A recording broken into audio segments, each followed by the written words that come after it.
अपनों ने संधारित्र का सिद्धांत पढ़ा, इसके बाद बात करेंगे अपन संधारित्र की।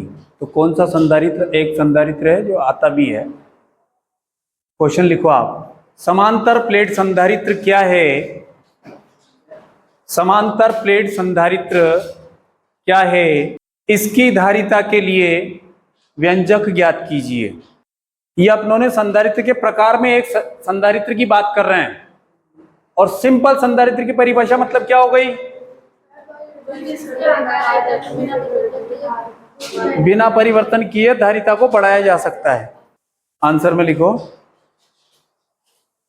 जब दो प्लेटों को एक दूसरे के समांतर रखकर, जब दो प्लेटों को एक दूसरे के समांतर रखकर पहली को आवेश दिया जाता है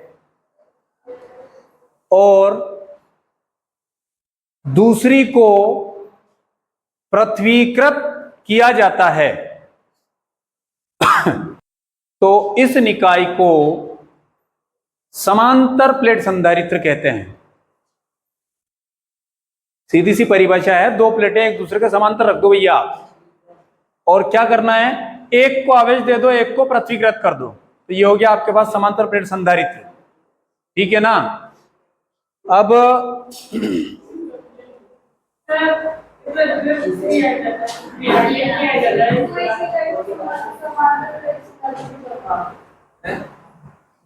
यहां देखें, बोर्ड पर देखें आप, सिर्फ यहां पर जैसा अभी बात करी है वैसे ही अपन लिख रहे हैं। एक प्लेट हमारे पास, दूसरी प्लेट हमारे पास, दोनों को एक दूसरे के कैसे रखना है अपने को? ठीक है, समांतर रखना है। मान ले जाए कैपिटल ए, कैपिटल बी, दोनों को एक दूसरे से कितनी डिस्टेंस पर रख दिया अपनों ने? स्मॉल डी डिस्टेंस पर। एक प्लेट को आप चार्ज प्रोवाइड करवाओगे प्लस क्यू, ये चार्ज इसके पृष्ठ पर क्या हो जाएगा? फैल जाएगा। प्रेरण की क्रिया के कारण इस प्लेट कैपिटल बी के आंतरिक सिरे पर ऋण आवेश और बाह्य सिरे पर धन आवेश प्रेरित हो जाता है, और बाहरी सिरे को आपने क्या किया? पृथ्वीकृत। इंपॉर्टेंट चीज देखें आप, दोनों प्लेटें एक दूसरे के कैसे है? समांतर। समांतर है मतलब इनके बीच का विद्युत क्षेत्र कैसा होगा? दोनों प्लेटें समांतर है मतलब इनके बीच का जो विद्युत क्षेत्र उसका कैटेगरी क्या होगा? कैसा विद्युत क्षेत्र होगा? एक समान विद्युत क्षेत्र। और एक समान विद्युत क्षेत्र में जो बल रेखाएं हैं वो एक दूसरे के कैसे होती है? समांतर होती है। अब यहां सिरों पर एक समान विद्युत क्षेत्र नहीं होने के कारण बल रेखाएं यहां पर इनके ओरिजिनल शेप में होगी, वही वक्राकार। समांतर प्लेट संधारित्र मतलब क्या हो गया भैया? दो प्लेटों को एक दूसरे के समांतर रखकर आप क्या करोगे? डायग्राम के नीचे चित्र में जब प्लेट कैपिटल ए को प्लस क्यू आवेश दिया जाता है तो प्लेट कैपिटल बी के आंतरिक सिरे पर ऋण आवेश और बाह्य सिरे पर धन आवेश प्रेरित हो जाता है। सिंबॉलिक लिखेंगे इसको अपन, नीचे की लाइन से, नेक्स्ट वाली से। चूंकि प्लेट कैपिटल बी पृथ्वीकृत है इसलिए, सिंबॉलिक,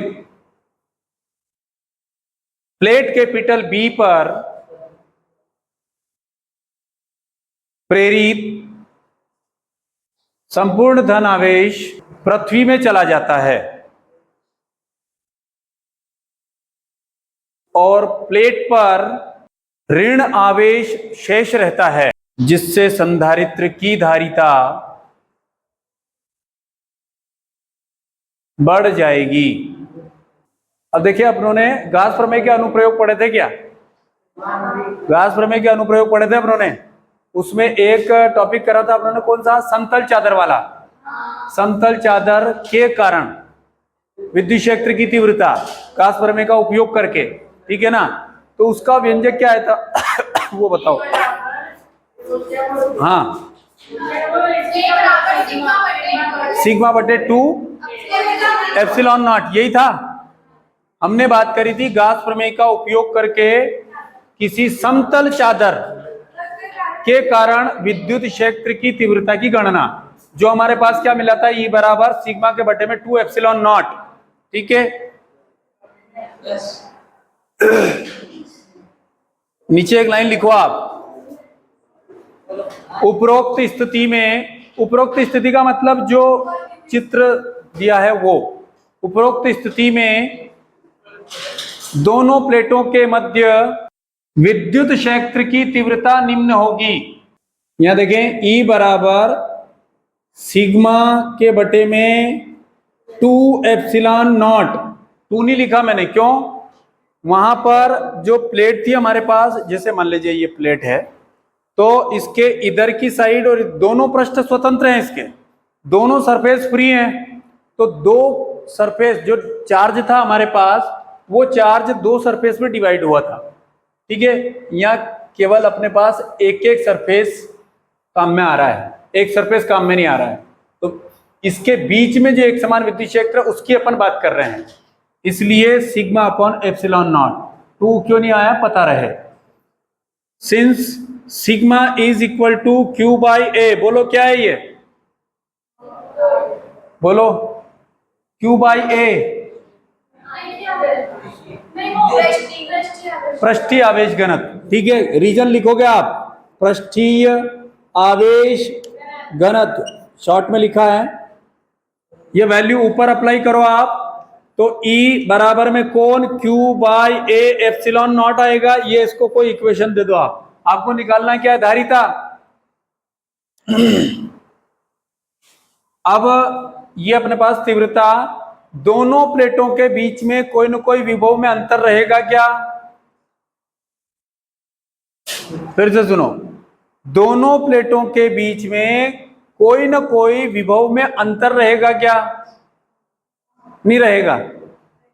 देखो इसका डिफरेंस देखो, इस प्लेट कैपिटल ए को आप डायरेक्ट आवेश दे रहे हो और प्लेट बी पर तो केवल प्रेरित हो रहा है। ठीक है, इसका अंतर यूं समझें कि तार में बहने वाली धारा और एक होता है इंडक्शन चूल्हा, दोनों में खतरनाक करंट कौन, ठीक है ना। तार में बहने वाली, तार क्या है, चालन, और इंडक्शन चूल्हा क्या है, प्रेरण, इसलिए अपने को उसमें करंट नहीं लग रहा है।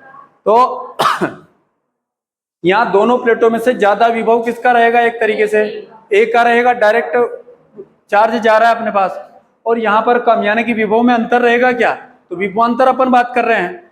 तो विभवांतर के लिए देखें, दोनों प्लेटों के बीच में विभवांतर, विभवांतर मतलब क्या हो गया, V, और विभवांतर यानी कि विभव, विभव यानी किया गया कार्य, कार्य मतलब क्या होता है, बल गुणित विस्थापन, और बल कौन है यहाँ पर, तीव्रता।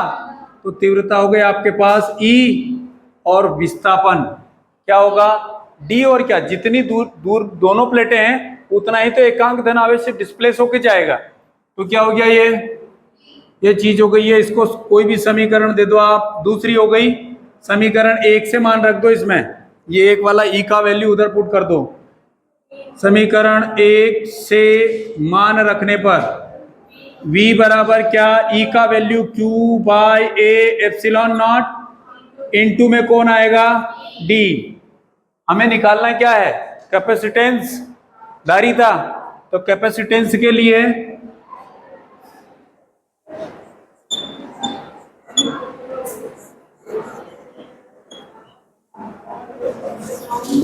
कैपेसिटेंस को अंग्रेजी में, हाँ बोलो क्या बोलते हैं, Q बाई V। इसको कोई इक्वेशन नाम दे दो, ठीक है ना।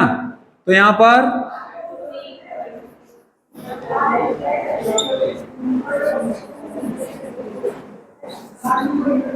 कौन सी equation number,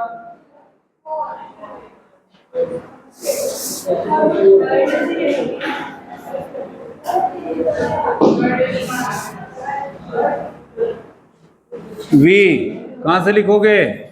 from equation number बोलो 3 हो गया, बस वैल्यू रख दो और क्या।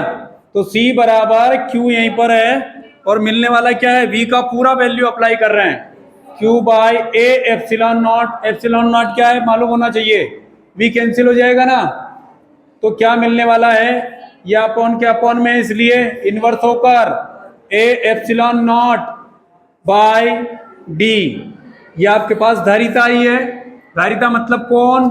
फेरड। फेरड मतलब एसआई मात्रक और सीजीएस मात्रक, दोनों में रिलेशन भी पता होना चाहिए, ठीक है। यहाँ एक लाइन और लिखाएगी, यदि प्लेटों के बीच में परावैद्युत माध्यम, परावैद्युत माध्यम क्या होता है पता है क्या? माध्यम के हो तो क्या हो जाएगा? C बराबर A एप्सिलॉन नॉट इंटू में K बटे में हो जाएगा D।